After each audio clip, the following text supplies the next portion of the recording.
Eksposisi Yesaya 18:21. Allah berdaulat atas bangsa-bangsa dan sejarah. Nabi Yesaya menulis bagian ini di tengah pergolakan bangsa-bangsa besar di sekitarnya.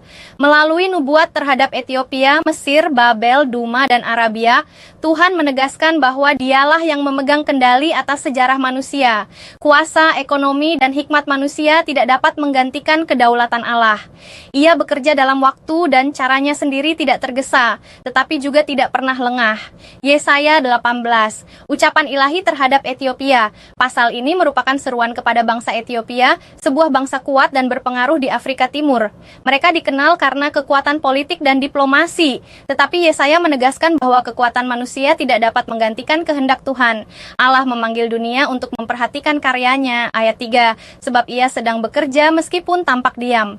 Dalam waktunya Tuhan akan bertindak, ayat 4-6, dan akhirnya semua bangsa akan datang menyembah Dia di Sion, ayat 7. Pelajaran penting, kekuatan manusia tidak bisa menggantikan kedaulatan Allah.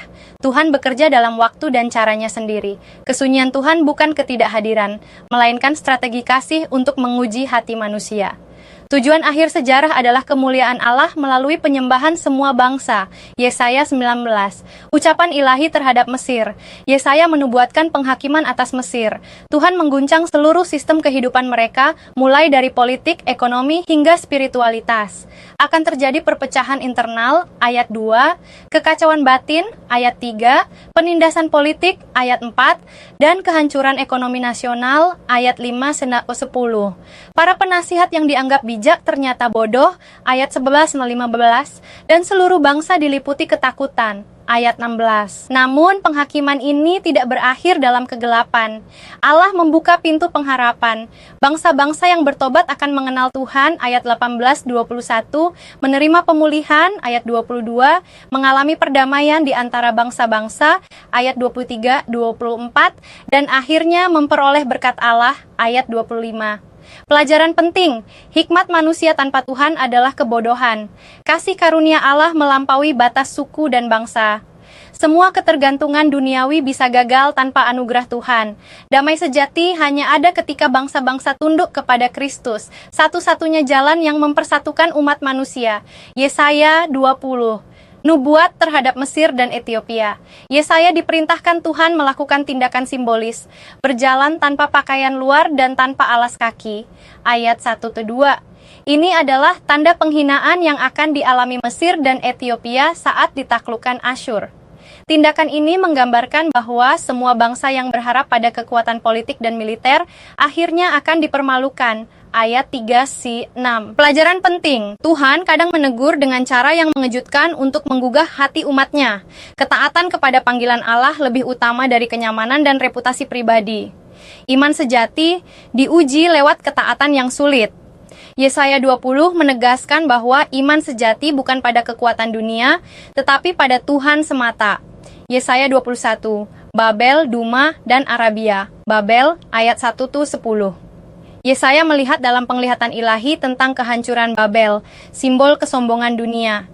Ia merasakan penderitaan batin yang mendalam, ayat 3-4. Karena nubuat ini bukan hanya berita, tetapi beban hati Allah sendiri. Babel yang tampak aman akan dihancurkan secara tiba-tiba, ayat 5-9. Namun bagi umat Allah, nubuat ini membawa penghiburan, ayat 10. Tuhan tetap memegang kendali sejarah. Pelajaran, hanya kehidupan yang berakar pada ketaatan kepada Allah yang bertahan dari badai sejarah. Nabi sejati bukan hanya berbicara firman, tetapi menghidupi perasaan Allah. Dunia tanpa kewaspadaan rohani akan cepat berubah dari sukacita menjadi malapetaka. Harapan sejati bukan pada dunia, melainkan pada kerajaan Allah yang kekal. Duma, ayat 11-12. Pertanyaan dari Seir, masih lamakah malam ini? Menggambarkan kerinduan manusia akan akhir penderitaan. Jawaban penjaga, pagi akan datang tetapi malam juga. Artinya harapan pasti ada. Namun masa gelap belum sepenuhnya berlalu. Tuhan memanggil umat untuk terus datang dan mencari Dia sebab Ia Tuhan atas malam dan pagi. Pelajaran, Allah menghargai hati yang terus mencarinya. Ia hadir dalam kegelapan sekaligus memunculkan fajar pengharapan pada waktunya.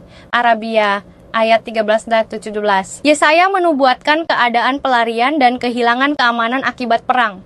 Di tengah krisis, masih ada tindakan belas kasihan terhadap yang lemah, ayat 14. Namun Allah menegaskan waktu ilahi bagi penghakiman, ayat 16-17. Pesan ini menyingkapkan bahwa tidak ada keamanan sejati di luar Tuhan. Pelajaran, hanya Tuhan sumber damai sejati. Krisis bukan sekadar hukuman, tetapi peringatan kasih agar manusia menyadari sumber hidup yang sejati. Allah memakai penderitaan untuk menghancurkan kesombongan dan menuntun kita pada kebergantungan penuh kepadanya. Penutup, dari seluruh pasal ini, satu pesan besar bergema. Allah berbicara berulang kali, bukan karena ia pelupa, melainkan karena manusia lamban mendengar. Setiap ucapan ilahi adalah ketukan kasih dan keadilan Tuhan di pintu sejarah bangsa-bangsa. Tuhan yang sama masih berbicara hari ini. Dalam dunia yang mengandalkan kekuatan ekonomi, politik, dan teknologi, Ia mengingatkan bahwa hanya Dia sumber hidup, damai, dan keselamatan sejati. Semua bangsa, termasuk kita, dipanggil untuk bertobat, beriman, dan tunduk pada pemerintahan Kristus Raja segala bangsa dan akhir dari segala sejarah.